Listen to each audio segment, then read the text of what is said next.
E aí, professor? Tudo bem? Tudo.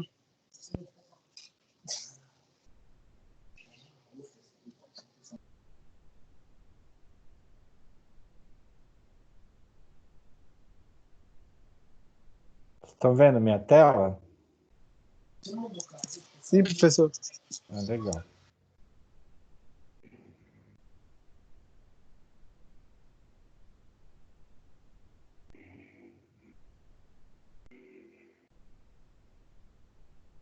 Bom, então hoje a gente vai seguir com a parte de modelagem de dados, né? Na parte de identidade de relacionamento. E a gente vai ver um pouco algumas características de como o que é necessário para a parte do banco de dados, né? E a gente vai somando tudo aquilo que a gente foi aprendendo aí, né? Então, a primeira coisa que eu quero falar com vocês, né, é que a gente vai ter a nossa prova, a nossa avaliação, né, B1, nossa prova B1. O pessoal do primeiro não conhece ainda, né, mas a gente tem duas avaliações e a gente tem uma avaliação pelo mês de abril e outra final de maio, início de junho, é a B1 e a B2, né, que a gente sumariza aí a pontuação, né? E como a gente ainda está no virtual, a nossa prova também vai ser online, né? Então, como que vai funcionar, né? A prova, as provas de todas as disciplinas vão ser na semana de 20 a 25/4, que é a semana que vem, né? Na nossa disciplina, vão ser 10 questões, né? 10 questões objetivas, múltipla escolha, né? A, B, C, D, U, E, né? Eu vou postar, ou já está postado, né? O link das provas, ele está na última unidade, na última aula da unidade 2, que é o 2S3, e também na pré-aula da 11S1, tá? Só que vocês só vão conseguir acessar no dia 21/4. Então, ela vai ficar do dia 21/4, que é o feriado, né? Então, vocês vão ter o dia do feriado para fazer, vai estar disponível às 8 horas da manhã e vai ficar até dia 23/4, às 23 horas, tá? Então, são pouco mais, são 72 horas aí que vocês vão ter para fazer a prova, tá? Então, como tem o feriado, até um pouco mais aí, né? Então, vai ficar aberto para vocês fazerem a prova. Então, por que que a faculdade está dando esse tempo largo, né? Porque às vezes tem colegas que têm dificuldade para acessar a internet, nesse período, pode procurar algum lugar para fazer a prova, tá? Tudo bem, pessoal? Tudo. O professor, o senhor vai passar alguma revisão antes da prova?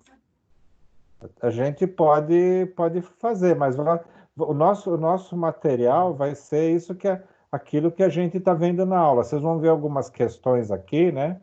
Mas eu posso passar alguma ideia para vocês de temas, né? Mas é buscar o material de aula, vai ser em cima do material de aula que a gente fez, tá? Então, vocês vão vendo aí os temas aí, vai ser em cima disso, tá?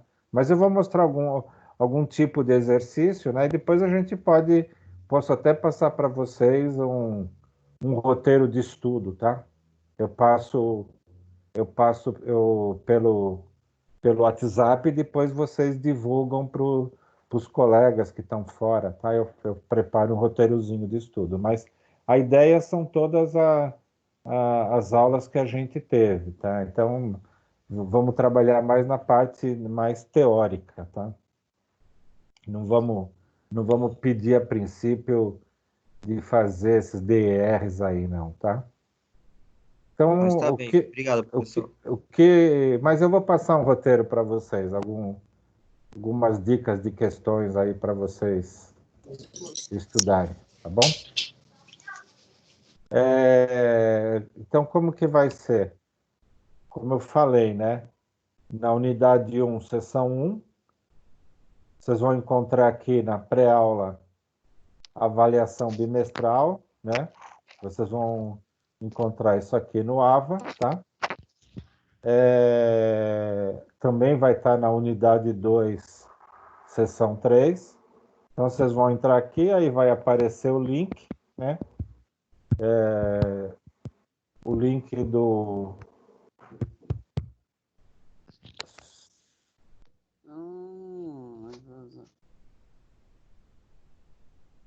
vai aparecer o link para vocês, tá?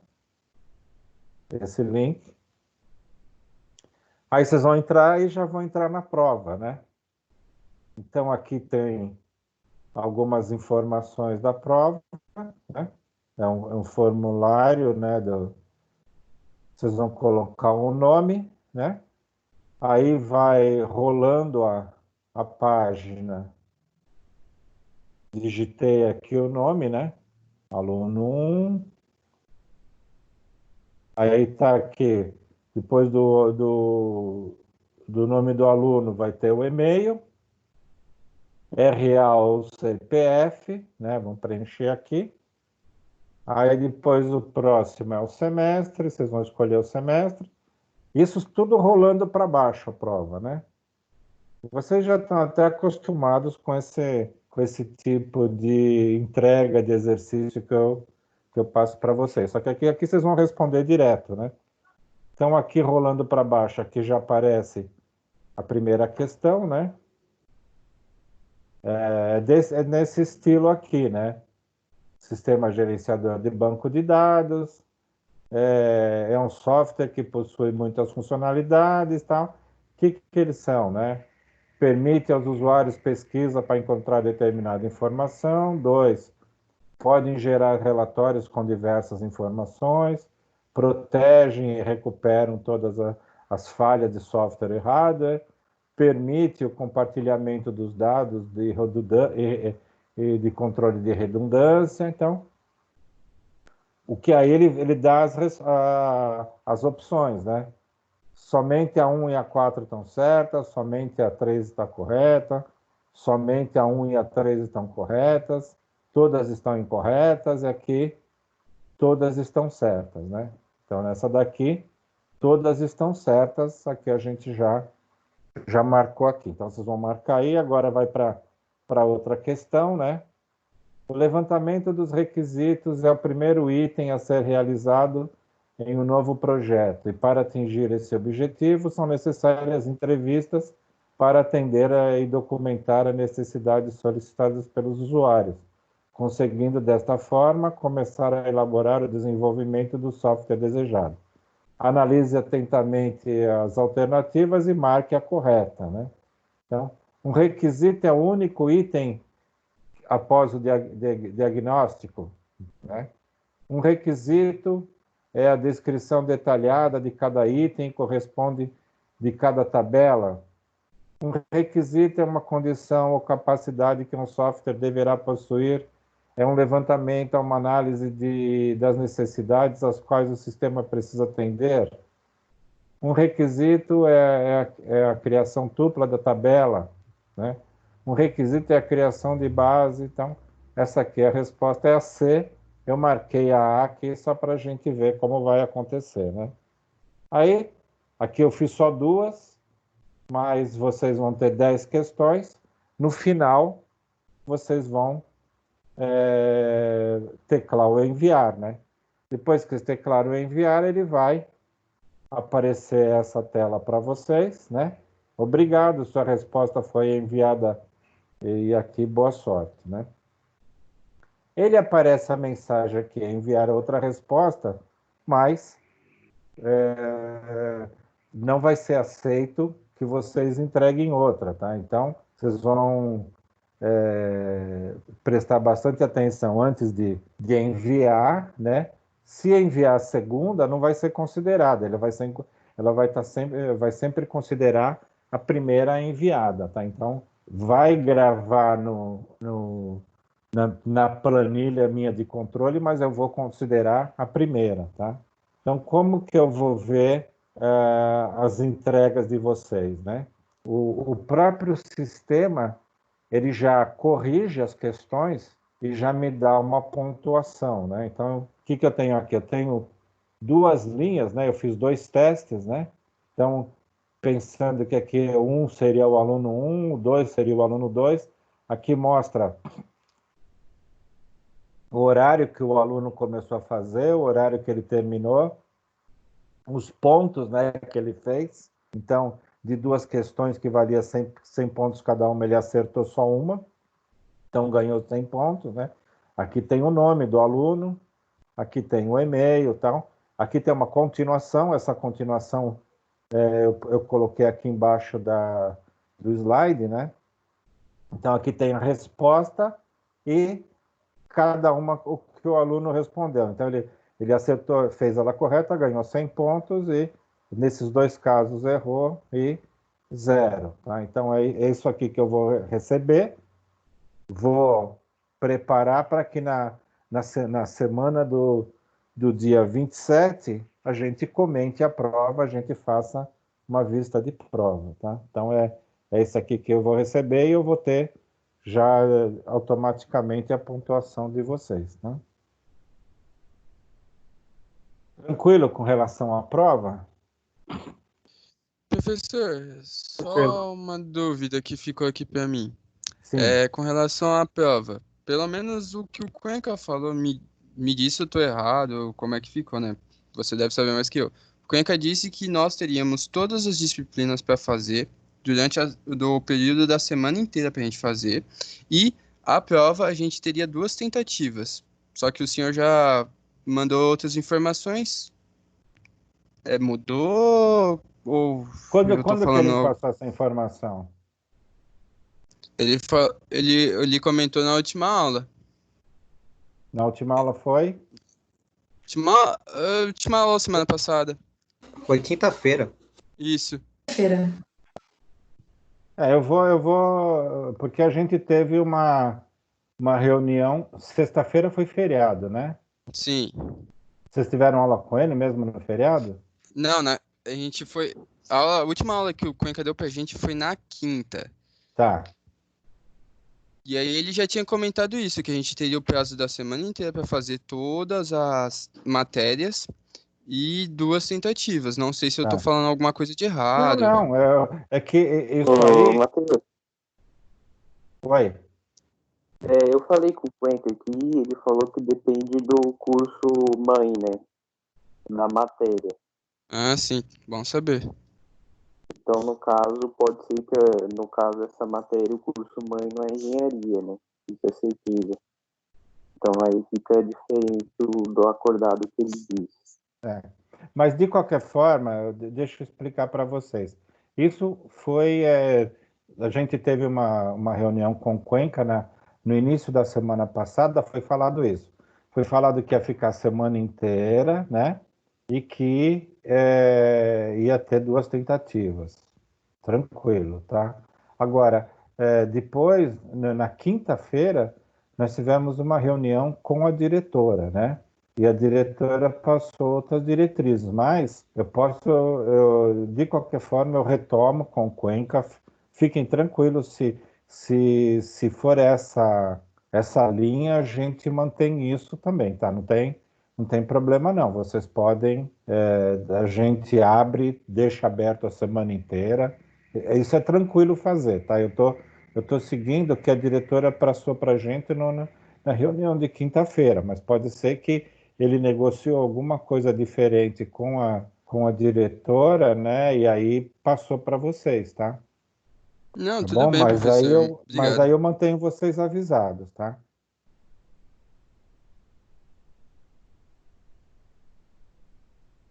Tudo bem? Tudo. Obrigadão, professor. Tudo. Mas não tem problema. Vocês vão ver que a prova vai ser bastante tranquila, não é nada de difícil, né? E vocês vão ter, mesmo sendo 72 horas, vocês têm bastante tempo para fazer, né? Não é uma coisa assim. A diretora até falou, ela não queria fazer nada que pudesse prejudicar os alunos, né? Então, 72 horas ter um tempo bastante para fazer, né? Claro, vocês vão ter que, vocês veem que eu coloquei na terça, né? É onde é a nossa aula, né? Então, e aí, se vocês deixarem para fazer na quarta, provavelmente vai encavalar com a aula de quarta-feira, né? Então, essa é a linha, mas vocês têm todo o tempo para fazer, vai estar aberto, tá? Mas eu volto para passar para vocês, tá? Então deixa uma pendência que eu vou conversar com o Cuenca, né? Enquanto isso, eu já vou até passar uma mensagem para ele aqui enquanto a gente segue com a aula, né? Deixa eu aproveitar. Professor, Oi. eu queria esclarecer uma dúvida. Você pode me informar se a gente vai ter uma permanência máxima durante a prova? Não, esse sistema ele fica aberto, tá? Então não é assim, 1 minuto para cada questão. Ele está aberto. Você começou, você pode parar, né? E claro, a única coisa é, se você sair, você vai ter que de alguma forma guardar a resposta que você vai ter que voltar. Mas se você quiser ficar fazendo uma manhã toda, você pode fazer, tá? Tá bom, muito obrigado. Ela só vai computar quando você der o enviar. A única coisa é que ele não tem aquele lado de alguns cursos que a gente faz, que a gente para e ele pode retomar da metade, né? Se você parar, você vai voltar vai ter que responder de novo do início, tá?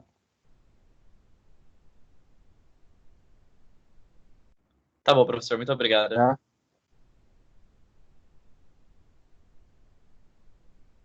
A princípio, vocês não têm problema de acessar a internet, né? Não. Todos que estão aqui conseguem fazer a prova em qualquer período, não tem problema nenhum, né? Não tem impedimento, né? Sim, sem problema. Sim, sigamos sim. Tranquilo, né? Tá. Deixa só eu estou escrevendo para o Cuenca aqui, de repente.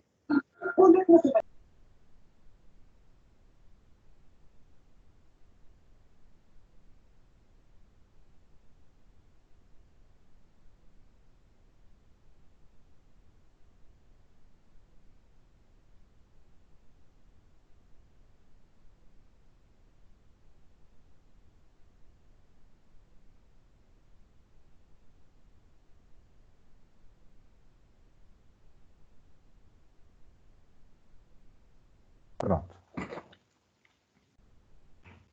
Então, tranquilo com relação à prova, pessoal?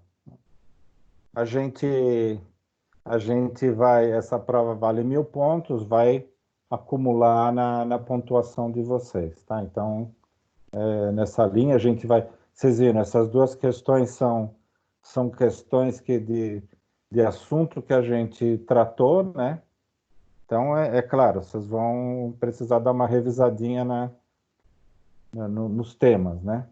Mas vai ficar aberto aí para, a princípio, 72 horas. De repente, o retorno seria uma única tentativa, mas se for mais tentativas, eu também aviso vocês.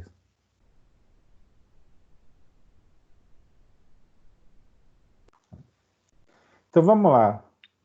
Parece que alguns colegas ficaram com um pouco de dúvida com relação àquele exercício aquela atividade que a gente fez, que a gente comentou a semana passada, né? Então, Eu trouxe dois colegas que responderam, né? Para a gente estudar junto isso, para a gente discutir junto, tá? Então vocês lembram aquele problema, né? Então, uma firma vende produto de limpeza e deseja melhor controlar os produtos que vende, né? Seus clientes e os pedidos. Cada produto é caracterizado por um código, nome de produto, categoria, e aí a categoria é detergente, sabão em pó, sabonete, né? E o preço. A categoria é uma classificação criada pela própria firma. A firma possui informações sobre todos os clientes. Cada cliente é identificado por um código, nome, endereço, telefone, se o status, se é bom, médio ou ruim, e o seu limite e o limite de crédito. Guarda-se igualmente a informação dos pedidos feitos pelos clientes, né? Cada pedido possui um número e guarda-se a data da elaboração do pedido. Pedido a pedido, podendo envolver um a vários produtos, né? E para cada produto, indica-se a quantidade deste pedido, tá? Então, quem não entregou é porque não entendeu, pessoal, ou não sabia nem por onde começar.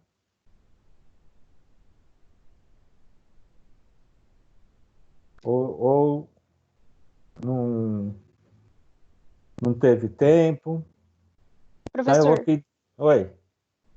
eu entreguei assim para não deixar em aberto, mas eu fiz bem básico, ficou bem sem muito detalhe, sabe? Porque eu não Tá, entendi muito bem como ligar as coisas. tá. Mas é Professor, assim mesmo, tá? Oi, fala. eu tive também bastante dificuldade em aplicar a FK Franqui, Tá. tá bom? Então, é aquilo que a gente falou no final da outra aula, né? A nossa área, ela requer muita pesquisa da gente, né? Então, a gente tem que procurar, e a gente tem toda uma facilidade de buscar exemplos na internet para entendimento, né? Então, esse é um ponto que vocês têm que cada vez mais ir buscar essas informações, né? Além do nosso livro, tem livros que são disponibilizados na nossa biblioteca virtual, né? Para a gente aproveitar agora. Vocês sabem acessar a nossa biblioteca virtual?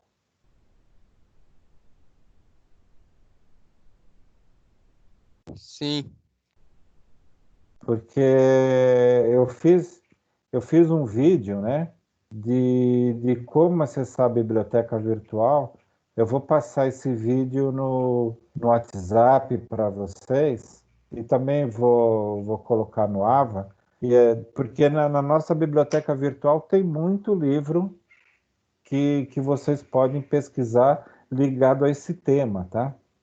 Então, a gente tem a nossa biblioteca em livros físicos, mas como agora a gente está remoto, a gente pode utilizar a biblioteca virtual, tá? Então, tem inúmeros e-books ligados à disciplina e dá para ir buscar, né? Então, a gente pega, só relembrando o que a gente precisa fazer, né?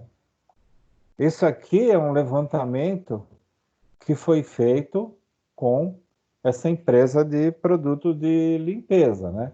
Então, tem alguns pontos que a gente precisa observar, né? E com isso a gente vai montando a nossa necessidade, né? Então, a gente tem aqui produto, né?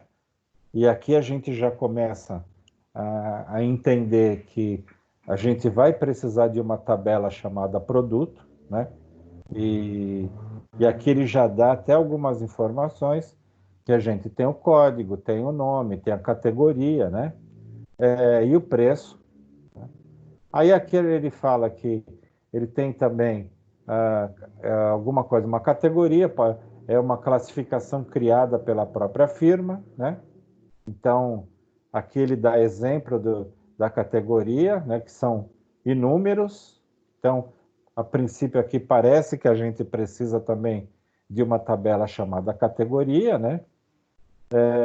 Ele fala aqui que a firma possui informações de clientes, então isso aqui também mostra que a gente vai precisar de uma tabela chamada clientes, e aqui é dado as informações dos clientes, né? E aqui também tem um status, então para cada informação que ele dá aqui, a gente tá entendendo que vai ser um campo dessa nossa tabela, né? Limite de crédito, tá? Então tudo aqui que a gente tem relacionado ao cliente são informações que vão estar ligadas ao cliente dentro da tabela cliente, né? O que mais que ele fala aqui? Guarda-se igualmente a informação dos pedidos feito pelo cliente, né? Então, a princípio parece ou já sinaliza que a gente vai ter uma tabela de pedidos para ficar armazenando os pedidos dos clientes, né?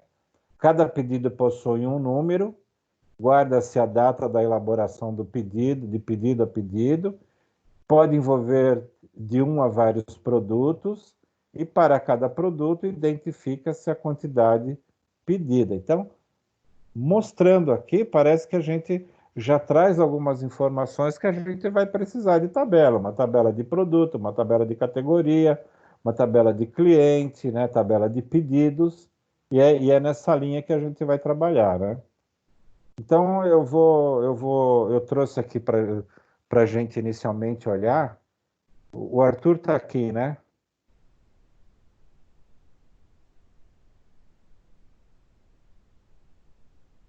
Augusto, desculpa, Augusto.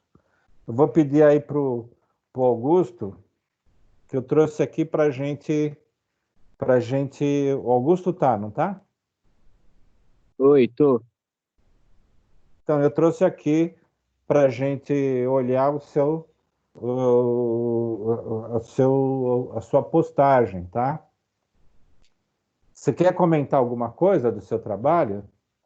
Ah, eu fiquei um pouco com dúvida nessa do produto pedido, É, porque e na última aula que quando teve uma tabela que você mostrou, que na verdade era um relacionamento, né? Aí é. ela era por um verbo e você colocou ela como uma tabela. E aí eu pesquisei, eu vi que quando você tem uma relação de muitos para muitos, você cria outra tabela. E aí eu coloquei essa daí, produto pedido. Aí eu não sabia Tá, se era para colocar ela como um verbo ou sei lá, entendeu? tá. Tá, aquilo que a gente fala, né? Não existe uma forma certa ou errada de fazer, tá? Então, que alguns colegas me passaram um e-mail durante hoje, ontem, né?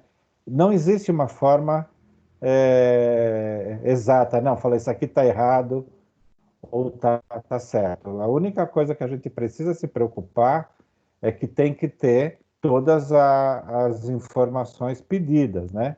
Então, se a gente for pegar primeiro a sua tabela de produto, né?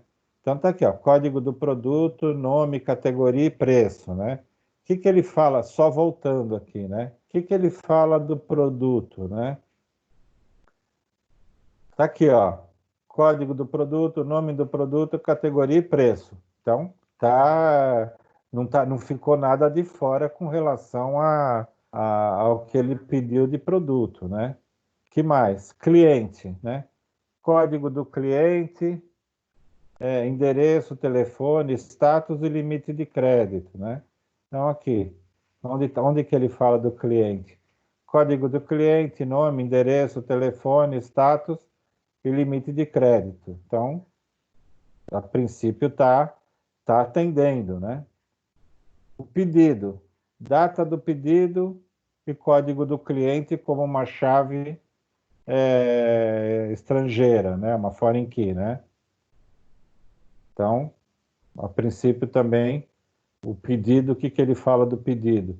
Guarda-se igualmente a informação dos pedidos feitos pelos clientes, cada pedido possui um número e guarda-se a data da elaboração do pedido, né? Então, a princípio, né, não, a data está aqui, né? Então, não teria problema nenhum, e o relacionamento com o cliente, podendo ser inúmeros clientes aí, né? E o relacionamento que você fez, né, que você falou de muitos para muitos, né? Que está aqui, né? Produto pedido, você fez o encaminhamento dele de código do produto, quantidade, código do produto, que é uma chave secundária, e pedido, né? Então, a princípio tá atendendo, né? Não é um ponto que não estaria atendendo. Agora seria realizar essa configuração desse banco aqui, né?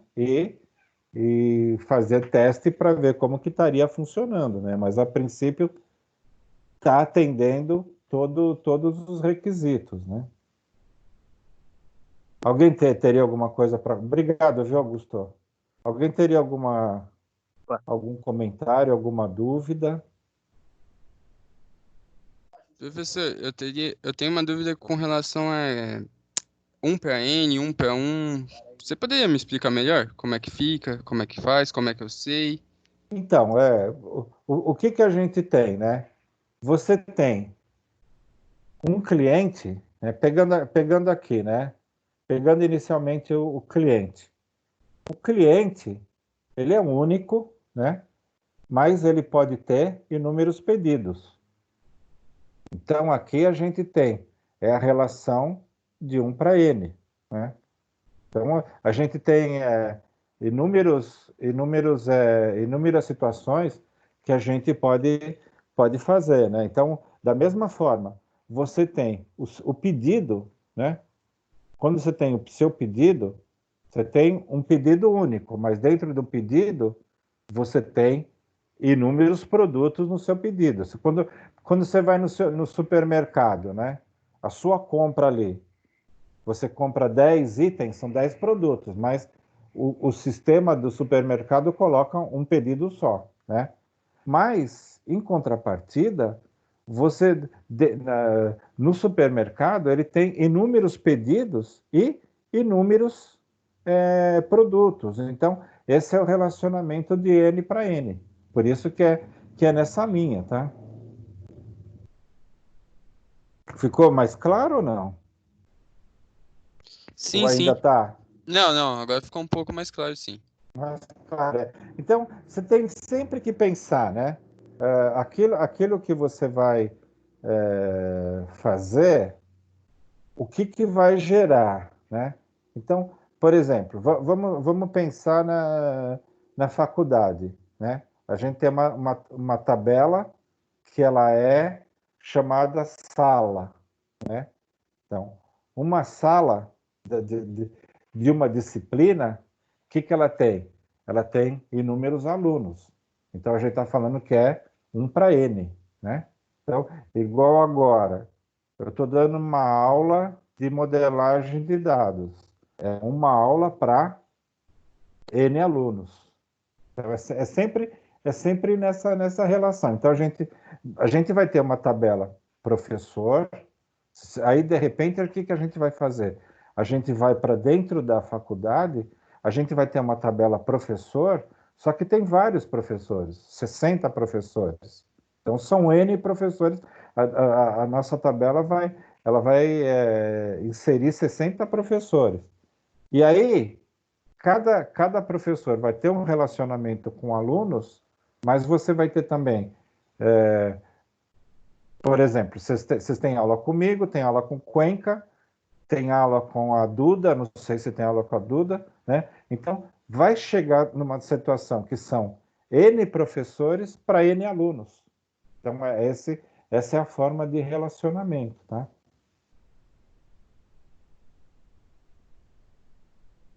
Tudo bem? Certinho. Obrigado por você. Então, eu volto a falar.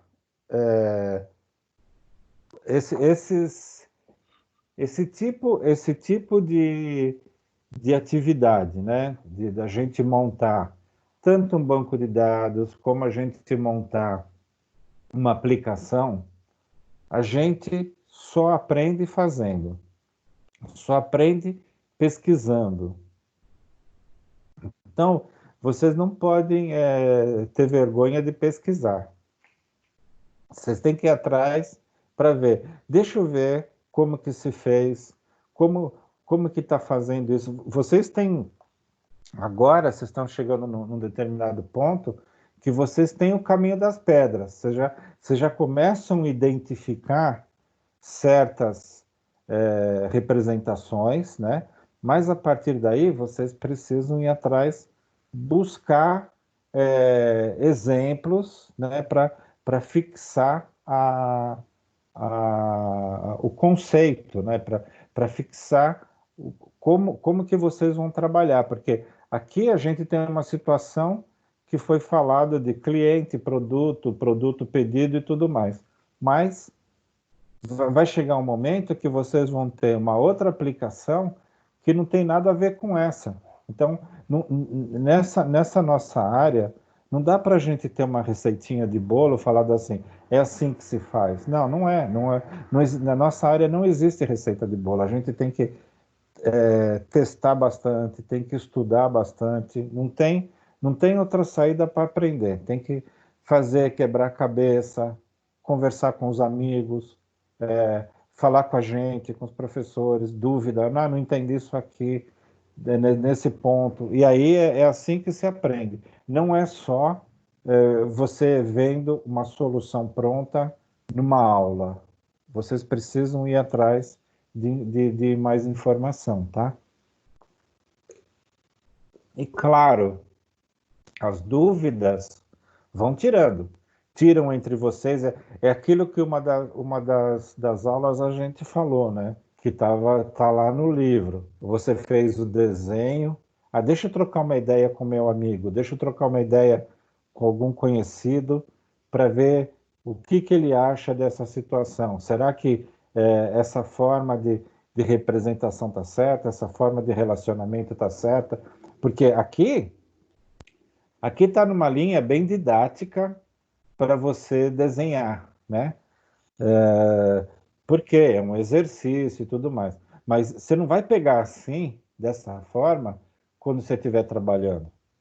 Você vai ter que montar. Você vai ter que montar essa história aqui, né? Para depois começar, vai ser em cima das entrevistas que vocês vão fazer com os clientes, e aí que você vai buscar, né? Aí chega um determinado ponto, você vai validar com ele, ele vai falar assim, mas o produto aqui, eu também preciso do preço. Você não colocou o preço, aí você vai ter... Então vai ter muito esse vai e vem, né? Em cima do seu desenho, até você chegar numa situação definitiva, né? E também são exemplos, aquilo que vocês vão vivenciando, aquilo que vocês vão preparando, aí que vocês vão acumulando também um conteúdo, tá? Tranquilo aqui, pessoal? Professor, Oi. na verdade, assim, eu fiquei com bastante dúvidas na hora de fazer. Eu até fiz, mas acabei ainda nem enviando. Mas deixa eu te perguntar, por exemplo, aqui, um cliente, né? Ele solicita, pede aí, N pedidos, ele pode fazer N pedidos, né? A mesma empresa, por exemplo. O cliente, isso, desculpa, pode falar.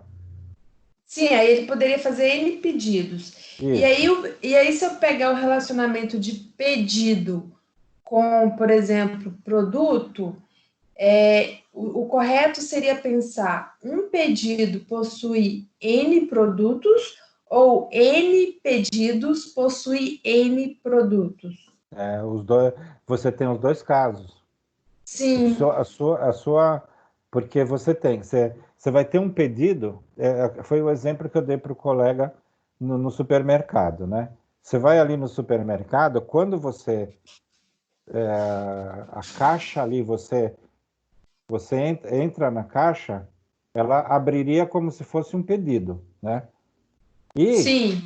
E aí, o que ela faz? Ela vai lançando todo aquele negócio que você comprou, né?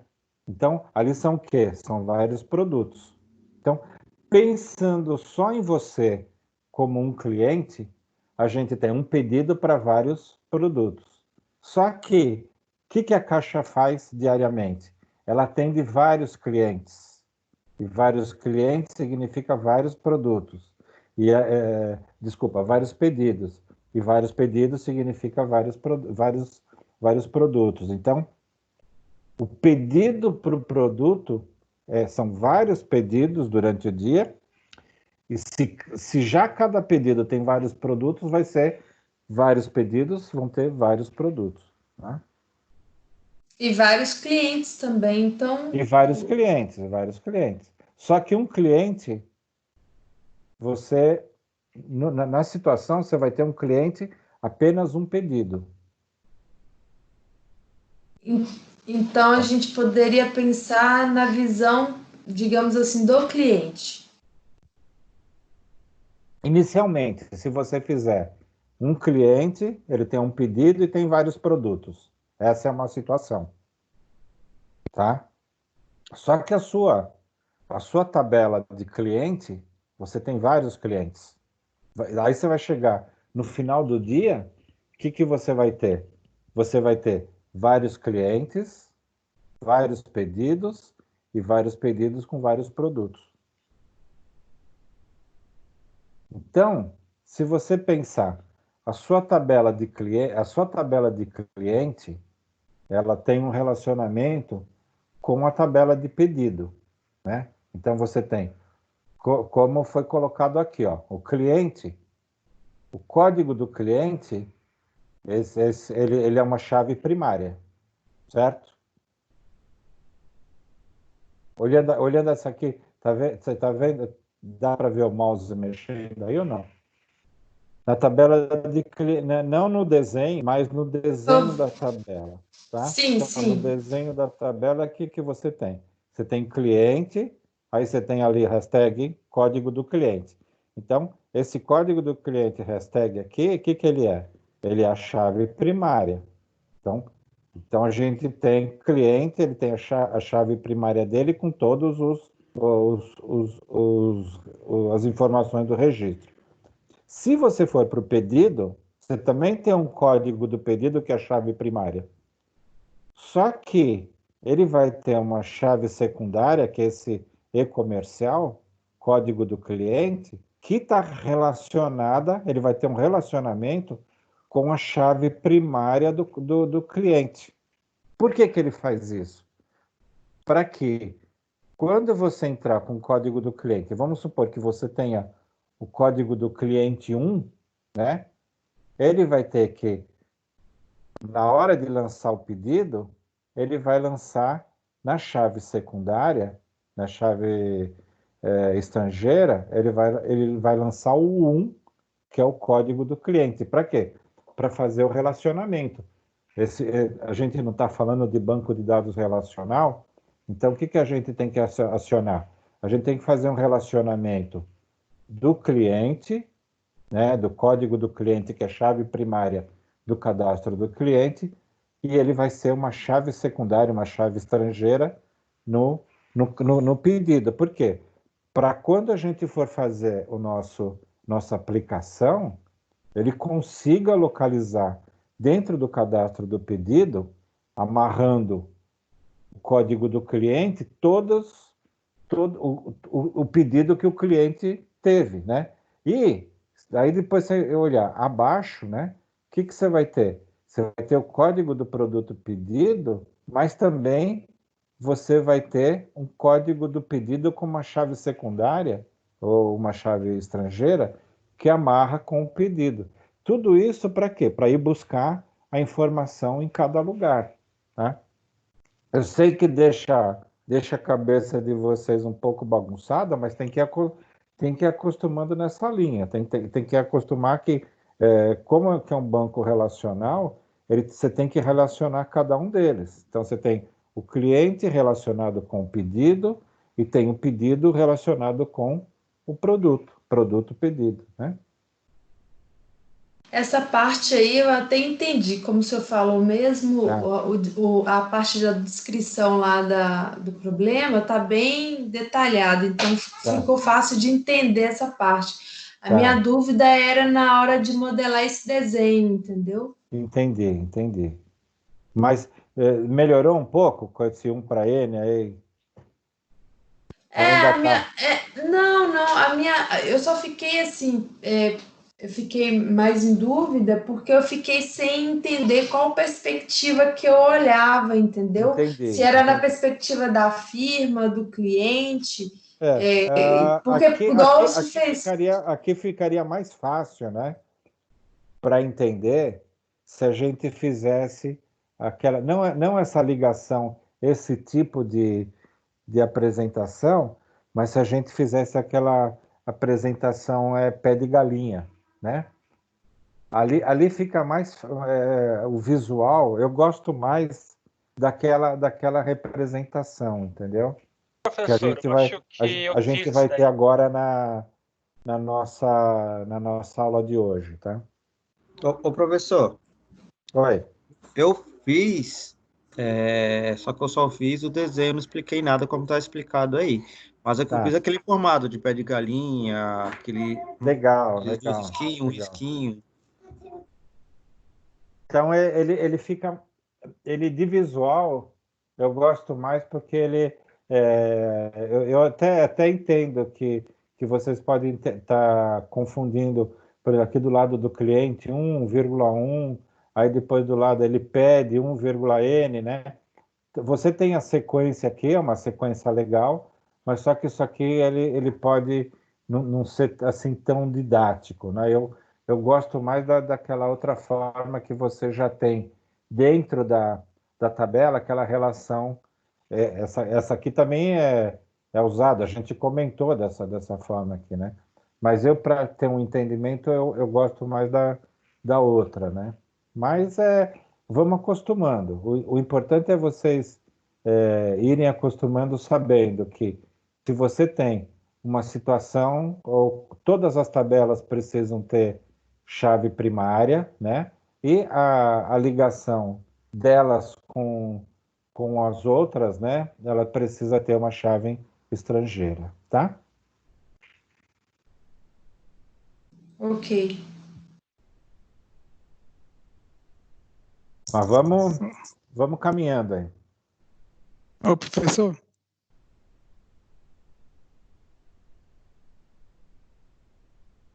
Oi?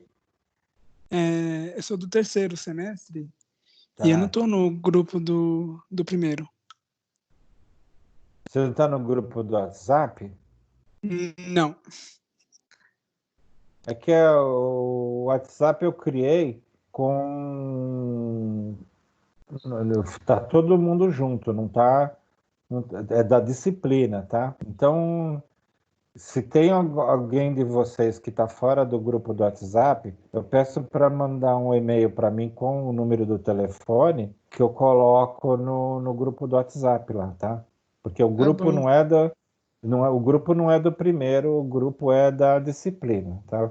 Foi até eu que criei eu criei baseado no cadastro que vocês responderam no início das primeiras aulas que a gente teve presencial, né? Teve alguns que não responderam e acabam não estando no grupo, né? Eu não tenho o número das pessoas. Então, se vocês souberem quem está fora, pede para incluir, manda mensagem para mim no WhatsApp, aí eu incluo. Hoje a gente precisa de toda forma de comunicação, tá? Tá bom, professor. Tá bom? Manda um e-mail para mim, aí eu marco.nogueira@anhanguera.com e aí eu já insiro, tá? Tá bom.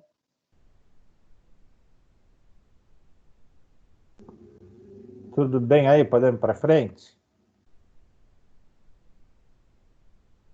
A Thaís está aí?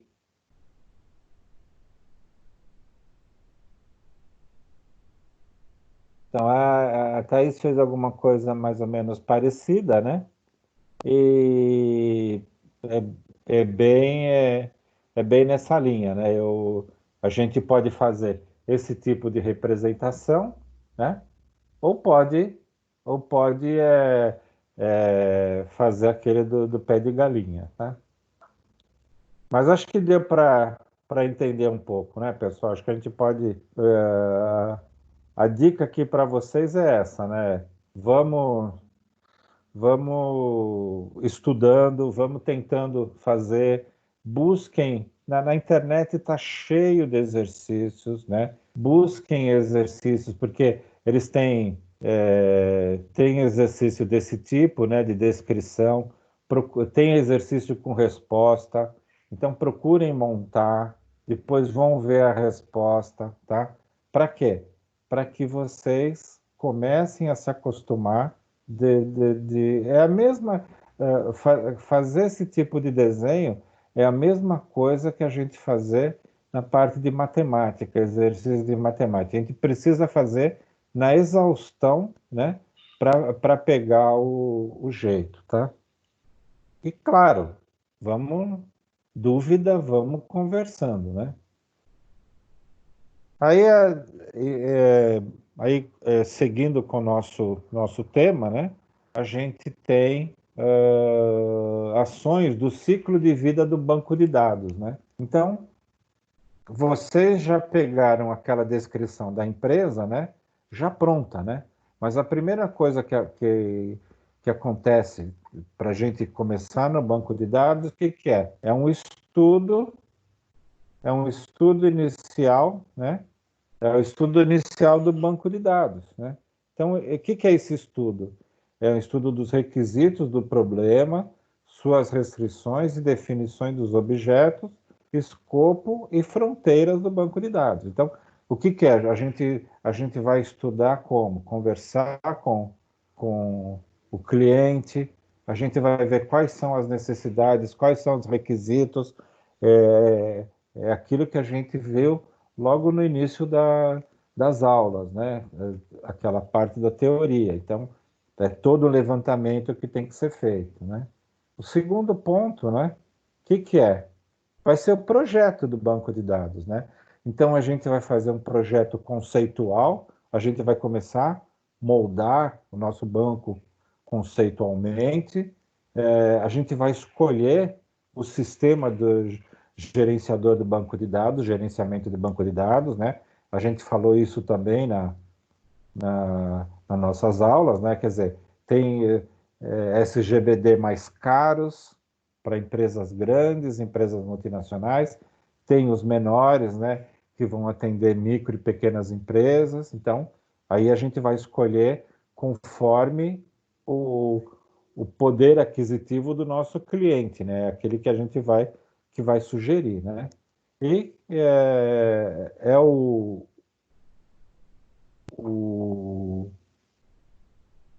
banco, né, que vai trazer a informação para a empresa, né? Então, aquilo que a gente vai trabalhar, tá?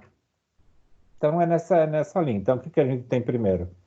Um estudo inicial do banco, o projeto do banco, né?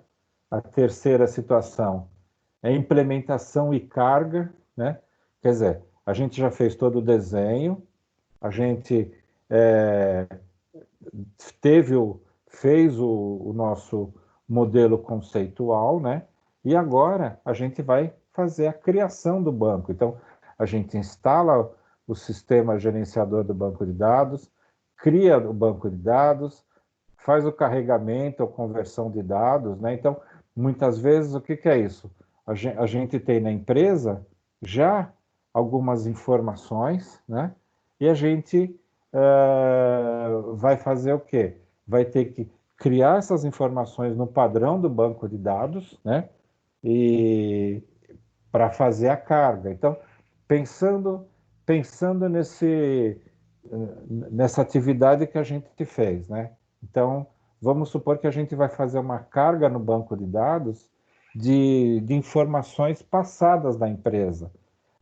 Muito provavelmente, as informações da empresa não vão estar no nosso modelo do banco de dados. Então, a gente vai precisar fazer o que ele chama aqui de conversão de dados. Então, a gente vai ter que fazer algum aprimoramento nas nossas informações para fazer essa carga, né? De repente, a gente tem as informações num modelo de armazenamento que não é num modelo relacional. Então, a gente vai ter que fazer a conversão dos dados para um modelo, para alguma forma que você consiga carregar em cima de um banco de dados relacional, tá? Uma quarta situação, o que a gente vai fazer? A gente vai fazer testes e avaliações, quer dizer, a gente fez a carga do nosso banco de dados, nós vamos precisar fazer testes para ver se tá encontrando erros, se tem alguma forma de erros, né? Então, são testes e avaliações e testes exaustivos em cima do nosso banco, né? E a última funcionalidade, ou o último ciclo de vida do banco é colocar o banco de dados em operação, né? Quer dizer, a gente desenhou, a gente carregou, a gente testou, agora tem que colocar para que a empresa utilize. Então, esse é o ciclo de vida do banco de dados, da preparação do banco de dados, né?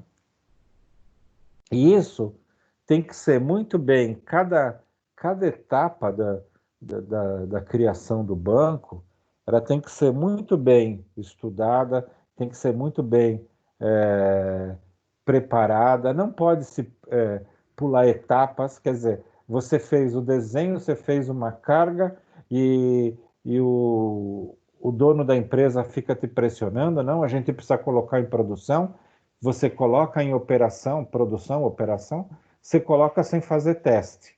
Aí o que vai acontecer? Numa primeira utilização, você começa a dar problema no seu banco. Por quê? Porque você não testou, né? Você não viu todas as situações, né? O que a gente comentou agora há pouco com relação à atividade? A gente tem cliente, pedido e produtos, né?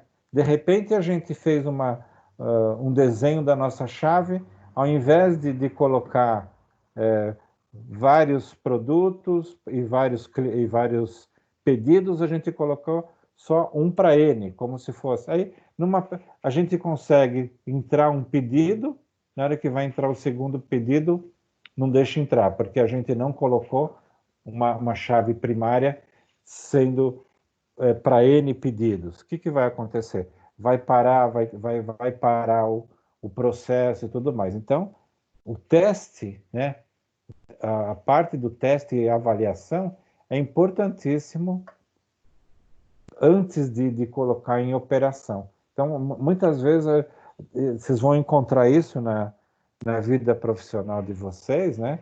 Existe uma pressão muito grande da gerência das áreas. Ah, não, está pronto o sistema, está pronto o banco, vamos colocar em produção, a gente vai, tem pressa, tem...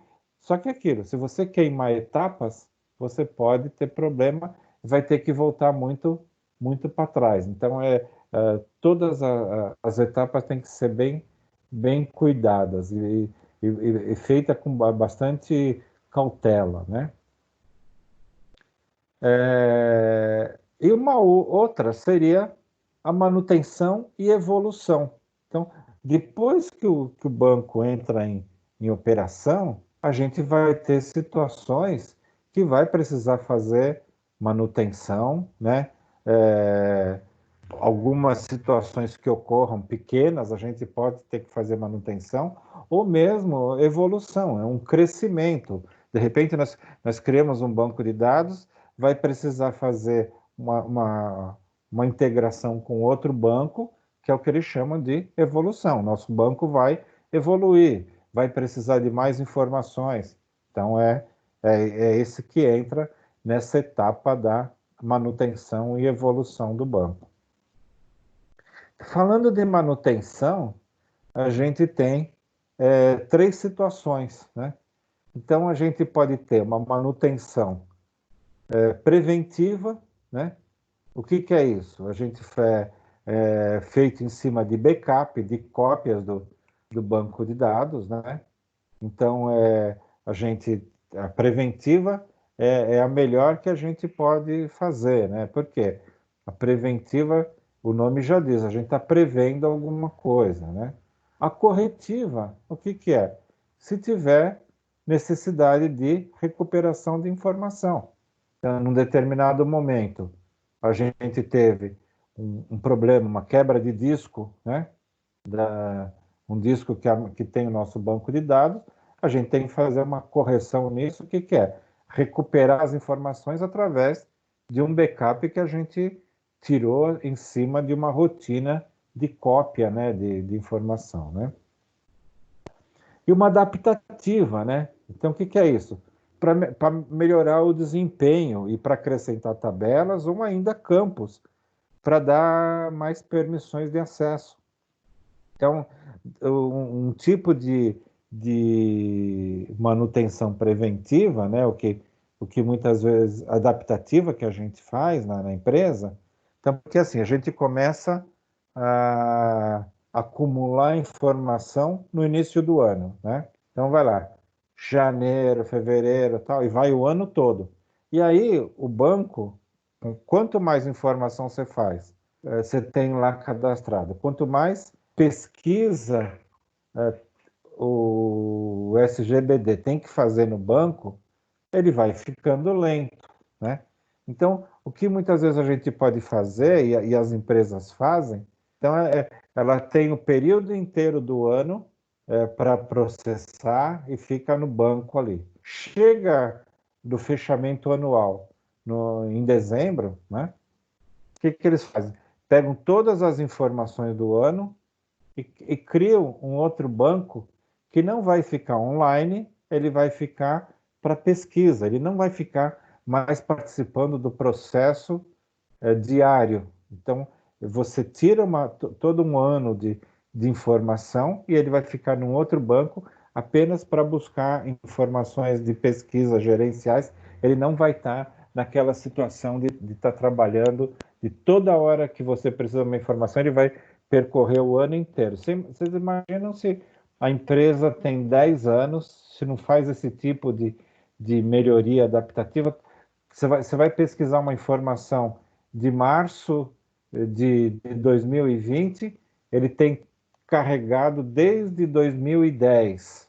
Para que você vai ter isso no banco se você não vai precisar? Então, as empresas fazem essas manutenções adaptativas, elas fazem limpeza no banco de dados, né? Não sei se vocês acompanham alguma coisa com relação a extrato bancário, né? Mas se você vai por exemplo, no site do Bradesco, né? Você pega e faz uma consulta para 3 meses atrás. Você faz a consulta, ele tem lá a opção para você buscar, de 3 meses. Agora, você vai buscar de 6 meses, ele já te direciona para um outro local, ele já tem separado o seu extrato num PDF. Então, é diferente o formato, porque ele tem um outro banco para pesquisar dados mais antigos. Vocês imaginam quanto de informação que tem um banco de dados do Bradesco. Então, eles fazem isso, eles deixam o que a gente chama online, né? 3 meses, 6 meses, e daí para trás, eles fazem limpam as informações e deixam num outro local para que você possa consultar. Então, é o que eles chamam de manutenção adaptativa, tá? A gente tem um outro formato, né, de banco que chama de estratégia top-down, né? Top-down é de cima para baixo. Aqui tem até o desenhinho aqui. Então, é uma forma de você ter um banco que ele parte de toda a informação. Aqui, vocês estão vendo aqui assim, azulzinho, né, que é o Data Warehouse, que é toda a informação sumarizada, né, todas integradas, né, e depois aqui vocês têm 5 outros bancos de dados, né, Datamart, que são menores. Então, você faz o desenho do seu banco, que ele vai buscar informação, que ele trabalha inicialmente na parte sumarizada, que é o top, né? E você pode depois ir buscar informações detalhadas, né? E aí ele é muito usado para fazer informações de apoio à tomada de decisão. Então, você tem a empresa, ela tem lá uma visão, né, pro diretor, tal, o que cada estado, por exemplo, está vendendo, né? Então, ele tem lá, você tem 23 estados e cada um tem o valor da venda, né? O quanto faturou. Só que aquilo, o diretor, ele quer ver de um estado detalhado o que foi aquela venda. Então, inicialmente, ele teria as vendas sumarizada dos estados nesse Data Warehouse, né? E aí ele quer ver detalhado de cada estado. Então, ele faz uma pesquisa que aí é top-down, e aí ele vai buscar num desses Datamart, nos menores, onde tem o detalhamento de cada fatura do estado. Então ele começa, é o que você faz uma pesquisa de cima para baixo, top-down, né? Então é uma preparação também de banco de dados para facilitar a pesquisa dos diretores, para facilitar a tomada de decisão, né? Então você tem um lugar onde você tem tudo sumarizado e depois você pode ir para os detalhes, que aí vai de cima para baixo, tá? E você tem também o contrário, né? Que é o bottom-up, né? Você tem a informação detalhada, né? De cada local, e você quer saber a informação sumarizada. Então você tem detalhado para cada local, para cada cidade. Você pode, uma empresa que trabalha com centro de distribuição, você tem as vendas de cada centro de distribuição e depois você quer saber o total, quanto foi a venda. Então, aí é o contrário, né? Aí é o bottom-up. Então, você tem os detalhes e vai para a parte sumarizada, concentrada, tá? As empresas usam bastante isso do lado de tomada de decisão. Diretores utilizam essa forma de visualizar as informações para tomar decisão. Agora, se a gente for trazer para a nossa realidade, né, esse acompanhamento do coronavírus, né, vocês veem, isso poderia ser pensado mesmo nessa situação top-down, né? Então, o que a gente tem ali? A gente tem 12, não sei quanto tem de totalidade de casos, né?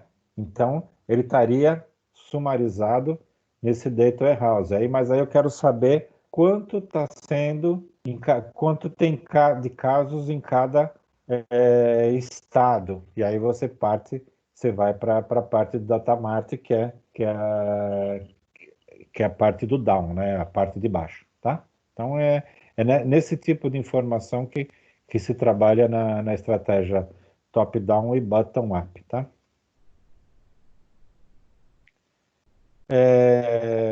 Aí, que a gente tem na parte de relacionamento dos bancos, né? Então, na modelagem conceitual, né? O que a gente tem quando a gente começa a fazer o desenho, né? Na modelagem conceitual, para entidades, a gente tem somente as entidades mais importantes, né? Para atributos, a gente nem especifica no modelo conceitual os atributos, né? Para chaves, na parte conceitual, a gente também não coloca chaves, a gente só faz alguma... para modelagem conceitual, a gente não coloca nada de chave, né? No relacionamento, só os mais importantes, né? É mais ou menos como, se a gente pegar aqui a modelagem conceitual, é a descrição daquela atividade que a gente fez na nossa atividade em casa, né? Já na modelagem lógica, então, falando de entidades, a gente já tem todas as entidades e já tem desenhado como tabelas, né? Já são chamadas tabelas. Os atributos, na modelagem lógica, já tem todos os atributos criados e já são os campos, né? Nas chaves, a gente já tem as chaves primárias, estrangeiras, todas definidas, né?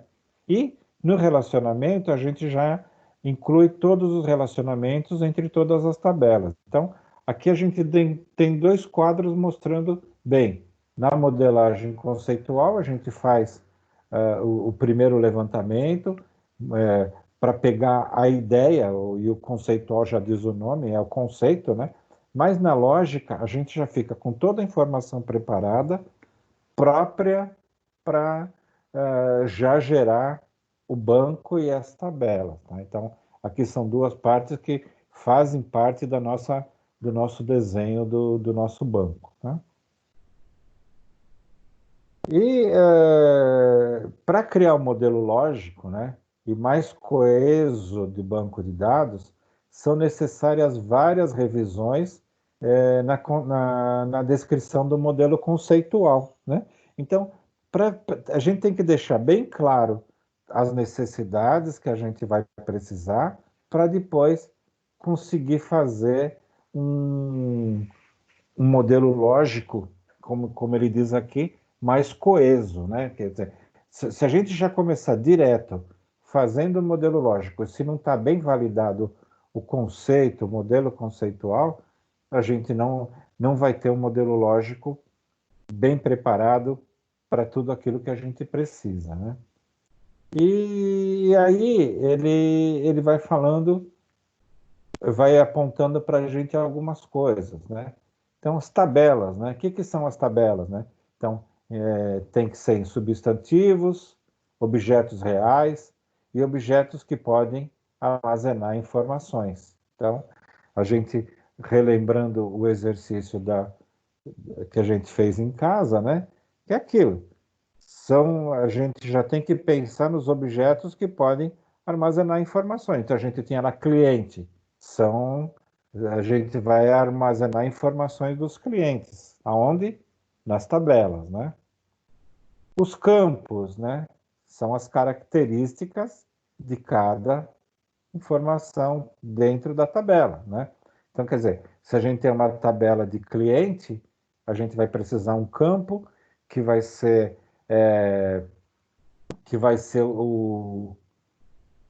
a gente vai ter um campo código que vai ser a chave, a gente vai ter o nome, vai ter o endereço, então são as características específicas do objeto, tá? A gente tem uma outra que é relacionamento, né? Então, o que é o relacionamento? É aquele que liga, né? Então, uma tabela liga a outra, né? Então, esse é o relacionamento.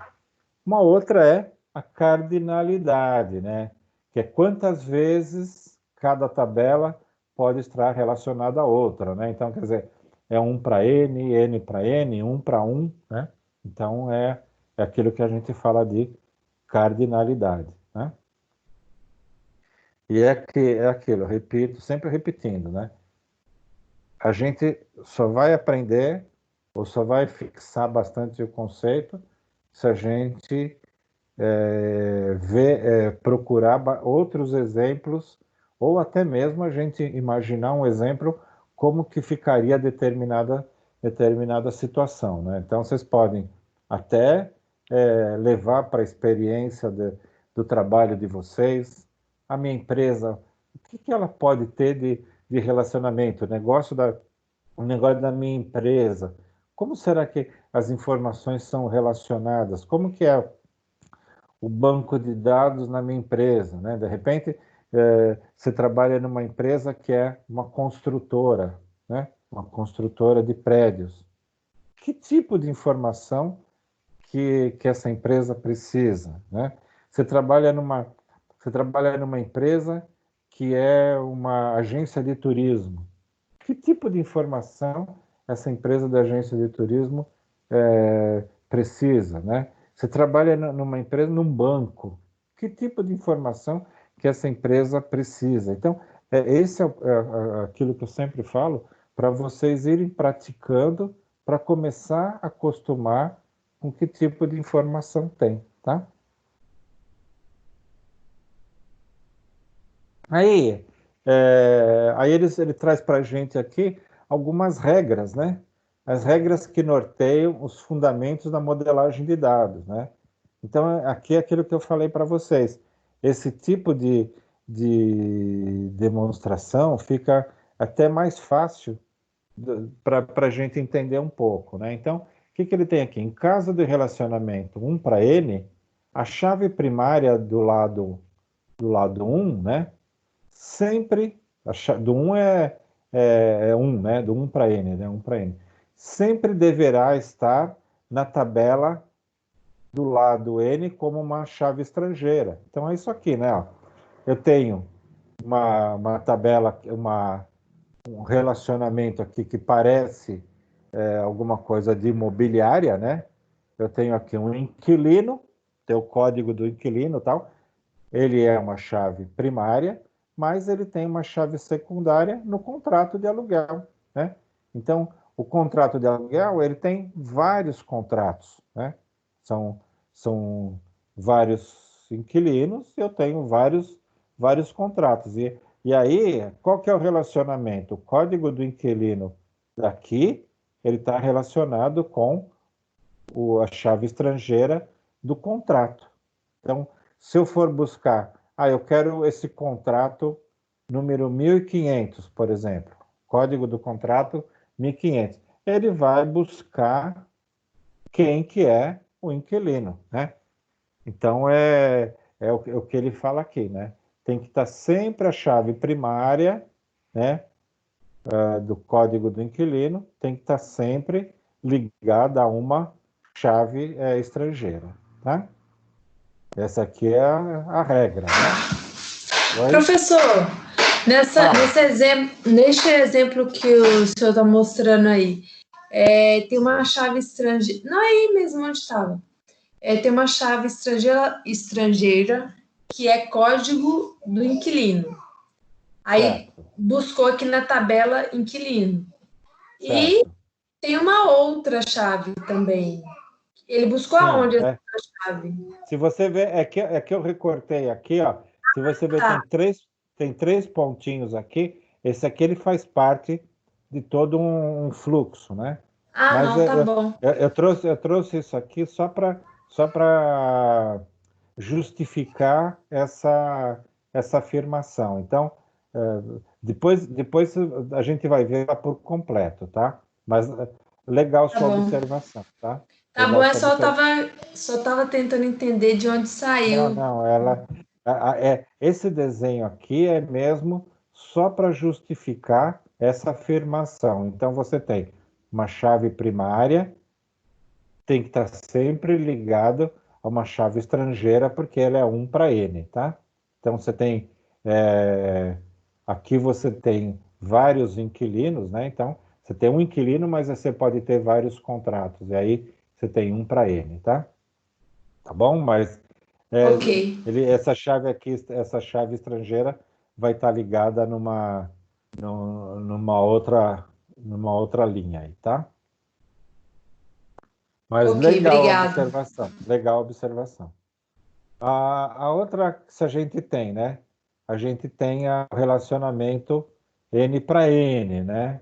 Foi aquela que o Augusto fez, né? Que a gente tem. O relacionamento passa a ser implementado como uma tabela própria que possui campos específicos relacionados entre as duas tabelas, que deram origem a uma nova tabela chamada tabela associativa. Então, você tem funcionário, você tem projetos, e aí você tem N funcionários para N projetos. Você vai fazer uma tabela associativa chamada funcionário projeto, que vai ter o ID, ela vai ter uma chave primária chamada Func Projeto ID, que vai ser a chave dessa tabela, tá? Mas também ela vai ter o relacionamento com como chave secundária para o funcionário e uma chave, uma chave estrangeira para funcionário e uma chave estrangeira para projeto. Tá? Então, quando é N para N, você pode gerar uma outra tabela que ele chama uma tabela associativa, tá? E a outra regra é as tabelas devem ter um número reduzido de chaves primárias, né? Mesmo que você tenha duas possibilidades, né? Você não precisa ter duas chaves, fazer relacionamento entre elas, tal. Você escolhe uma só e pronto, né? Então, o mínimo possível, ou seja, sempre que possível, uma tabela deve ter somente um identificador único. Quer dizer, se a gente tiver um número como o CPF, evita chaves alternativas, né? Para quê? Para não sobrecarregar o banco, né? A gente vai falar agora de padronização, tá? Então, na maioria dos projetos, existe uma grande quantidade de tabelas e campos envolvidos, né? E é necessário que há padrões de desenvolvimento para evitar problemas de conflitos de nomes de atributos, né? Então, a gente precisa criar padrão para que a empresa inteira, todo o grupo de desenvolvedores, de criadores de tabela, utilizem nomes padronizados, né? Então, o que ele fala aqui? Imagina dois ou três analistas, né? Ou programadores estejam trabalhando e se não tiver um padrão. Então, ele coloca para a gente aqui, né? O mesmo campo, né? O mesmo campo pode ser criado e referenciado com nomes diferentes, dificultando uma consulta ou alguma manutenção realizada posteriormente. Então, imagina, se tem dois ou três analistas vão criar código do produto, né? Ele poderia criar COD-PROD, código do produto inteiro, ou CPROD. Então, depende da cabeça de cada pessoa. E aí, como que você faria se tivesse inúmeros campos que têm a mesma coisa com nomenclatura diferente? Então, por isso que as empresas, né, adotam uma padronização de nome, muitas vezes centraliza a criação de nome numa única pessoa, para que não haja alguma coisa desse tipo, né? Campos podem ser criados e referenciados com nomes diferentes, né? Então vai criar um transtorno no desenvolvimento, tá? O outro ponto que acabou duplicando o slide aqui. Então, isso faz parte da padronização, né? Alguma coisa desse tipo, né? Então, o que é? Você criar um documento, né? Onde todos os funcionários ou todos os desenvolvedores possam consultar para utilizar esse padrão, né? Então, desenvolver-se aqui uma tabela chamada funcionário, né? E o campo é CDFunc, todo mundo que for usar essa tabela funcionário tem que usar nesse formato, sabendo que a primary key é o código do funcionário, que ela tem ela tem um tipo que utiliza o tamanho caracteres variáveis, né? E o tamanho de 20, tá? Campo de número de funcionário, NM-FUNC. Então, quer dizer, a padronização é importantíssima para fazer a descrição de uma tabela e trabalhar a equipe coesa. Então, a sugestão que se dá é fazer uma documentação onde tenha toda a informação e fique de acesso para todos os desenvolvedores e trabalharem em conjunto, né, para saber usar aquilo que está padronizado para não gerar transtorno no desenvolvimento, né? Então, tem aqui chave estrangeira e a descrição, o tipo, o tamanho e tudo mais, tá? Então, o que ele sugere, né? Criar um dicionário de dados para estabelecer uma padronização e uma documentação sobre cada tabela. Então, aqui seria uma forma de documentação para cada tabela. Então, a gente tem muita característica de sair desenvolvendo, de sair criando, sem criar um padrão. E depois, chega lá na frente, a coisa está bastante bagunçada. Então, antes de qualquer coisa, criar um padrão com nomes, com nome do campo, com tamanho e tudo mais, né? O que ele comenta mais com a gente, né? Que cada empresa de desenvolvimento de software possui o seu próprio padrão de dicionário de dados. Então, se vocês forem trabalhar numa empresa grande de desenvolvimento de software, né, de uma consultoria grande, com certeza a primeira coisa que o seu chefe vai te dar, ele vai ser o dicionário de dados, né, ou alguma forma de você acessar o dicionário de dados para você ver qual que é o padrão que a empresa usa, né, para que você siga aquele padrão, né. Então, o que tem nesse padrão?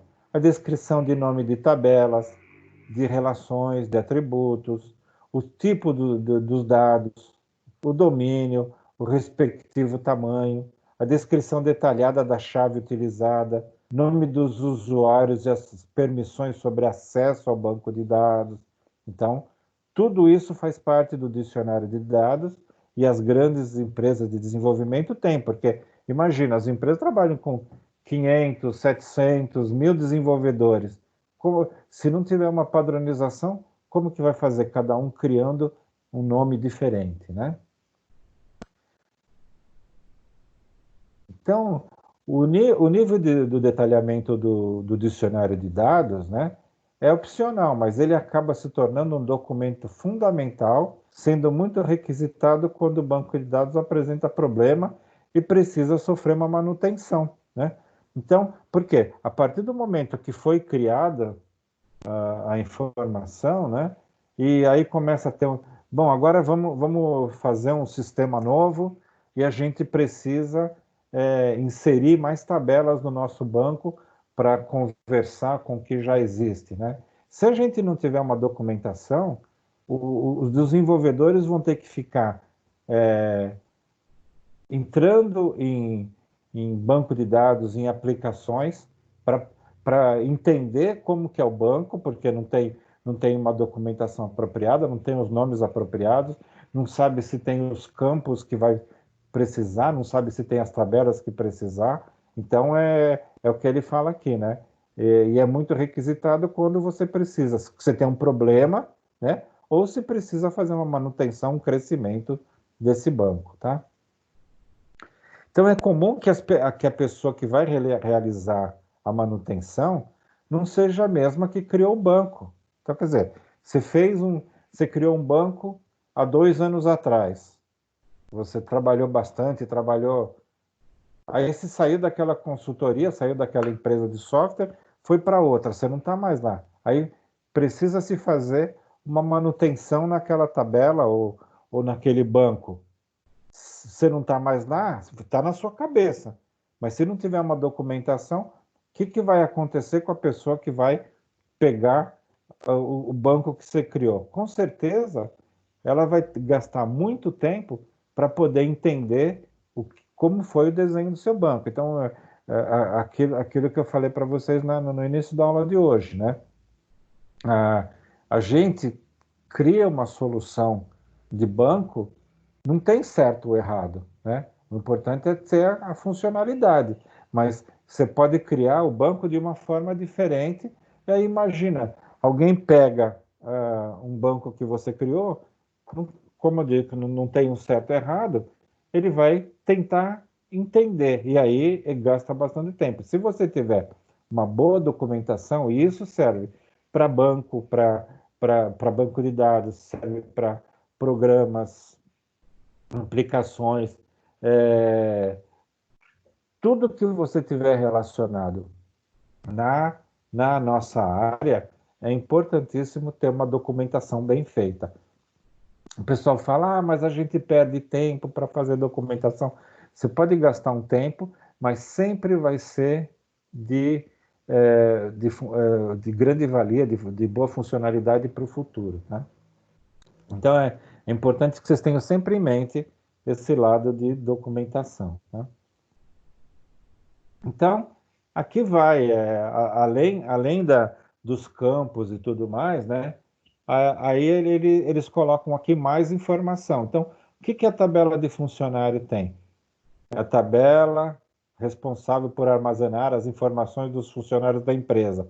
Aí você fala, mas isso aqui está na cara, né? Mas, de repente, você tem uma tabela com um nome que você não faz nem ideia, né? Por exemplo, aquela tabela de inquilino. O que poderia ser aquela tabela de inquilino? Então, você faz uma descrição daquilo que é importante. Volume de dados, né? Essa informação é importantíssima. Ó. Carga inicial, 140 registros, e volume mensal estimado em 25% de acréscimo. Então, está dizendo aqui que a sua tabela vai crescer 25%, e aí você tem, passado o tempo, você vai ver quanto que vai ter acumulado nessa tabela.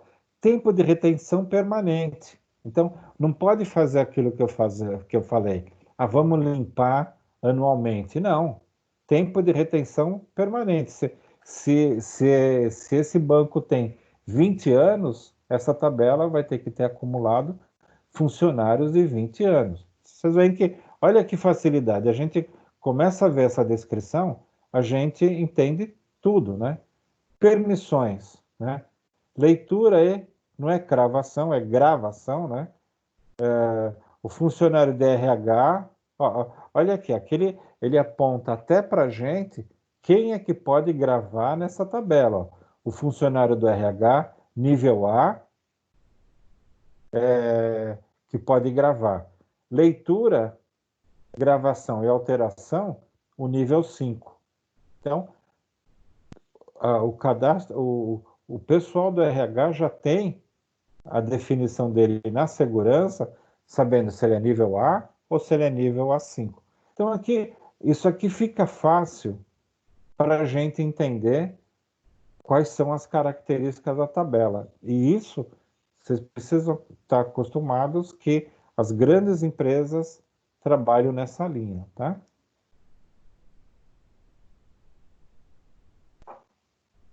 Da mesma forma, a gente tem os atributos da tabela, né? O atributo código, mas aqui, vocês veem aqui, ó, você tem o atributo, né? E você tem o nome do campo, tá? Você tem o tipo do dado, o tamanho, a descrição, restrição da chave primária. Você pode ter uma restrição para CPF inválido. O formato da sua data de nascimento tem que ser dia, mês e ano com 4 posições. A cidade vai ser uma chave estrangeira. Olha que legal aqui, ó. A gente tem toda a ideia de como é a nossa tabela. Então, imagina se você vai fazer algum trabalho que precisa utilizar a tabela de funcionário, pronto, você tem aqui toda toda a informação. Não precisa sair atrás, identificar, abrir como cada código do banco para saber como que foi feito, abrir algum programa para fazer qual que é o tratamento que é feito. Está tudo aqui, está tudo documentado. Então, é dessa forma que é a forma correta de se trabalhar, tá? Aqui no livro ele mostra para a gente esse artigo, né? Os metadados como instrumentos tecnológicos na padronização e potencialização dos recursos internacionais no âmbito das bibliotecas digitais na era da web semântica. O nome parece difícil, né? Mas o que é isso? É como são informações de como fazer a padronização, né? Então, vale a pena dar uma olhada nesse artigo, entender um pouco como que é feito a padronização, quais que são os estilos para se fazer padronização, tá? É aquilo que eu falei para vocês. Sempre na linha de buscar informações, buscar entendimento, né, de como que você trabalha da melhor forma possível, sempre pesquisando, sempre buscando informação, tá? Então, aqui para a gente mostrar aquele fluxo, né, inteiro, completo, né? Então, a gente tem aqui todos os relacionamentos, né? E aqui eu vou deixar como uma atividade para vocês, na página 124 do livro, né? Ou na página 14, está na unidade 3.1, né? Aqui na página 124 do livro, ele tem uma descrição de todos os requisitos desse DER, né? Que é um DER de uma imobiliária, né? Então, o legal é aquilo que eu falei para vocês. Leiam o descritivo, né? E tente fazer associação com o que eles fizeram nesse relacionamento. É uma forma de vocês praticarem, né? Não precisa entregar nada, tal, mas é uma atividade para vocês começarem a treinar partindo do requisito e vendo como que se faz o relacionamento, tá? Então, é numa linha de estudo de aprendizagem, tá bom? Porque não faz muito sentido a gente ficar analisando cada um dos casos. É melhor vocês fazerem individualmente para ir aprendendo e se tiver dúvida, traz para a gente, tá? Então, aí o que ele comenta com a gente, né? Na sua vida profissional, você conhecerá e usará modelos diferentes. Foi aquilo que eu falei. Cada situação, aqui a gente tem um modelo de uma imobiliária, né? Tipo de imóvel, cidade, praia, proprietário, imóvel, contrato de aluguel, né? Mobília, inquilino, né? Então, você vai conhecer modelos diferentes adaptados pelas empresas de acordo com as suas necessidades de desenvolvimento, né? A necessidade de apartação de novas tecnologias, né? Apartação aqui é adaptação, aprendizado, né? Determinará o seu sucesso profissional. Então, aqui vai a dica para estudar, buscar informação na internet, para quê? Para vocês armazenarem conhecimento, tá? Então, pessoal, da aula de hoje, dúvidas?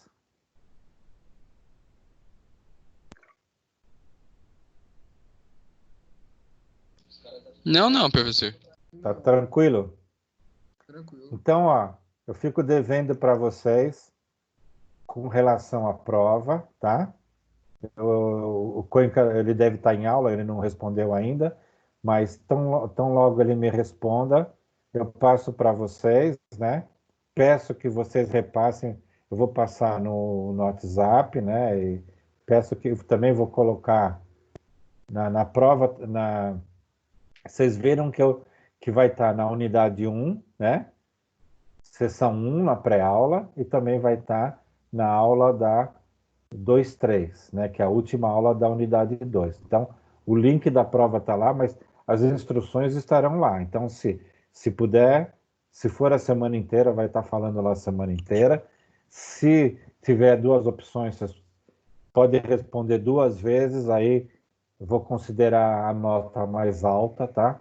Então, é jogo limpo, sem prejudicar ninguém, tá bom? E qualquer dúvida, fique à vontade para me passar e-mail, ou chamar pelo WhatsApp e tudo mais, tá bom? Tá bom, professor, obrigado. Obrigado, então, pela participação aí, e a gente vai se falando, tá? Um abraço, então. Abraço. Abraço, professor. Falou. Obrigado, professor. Falou.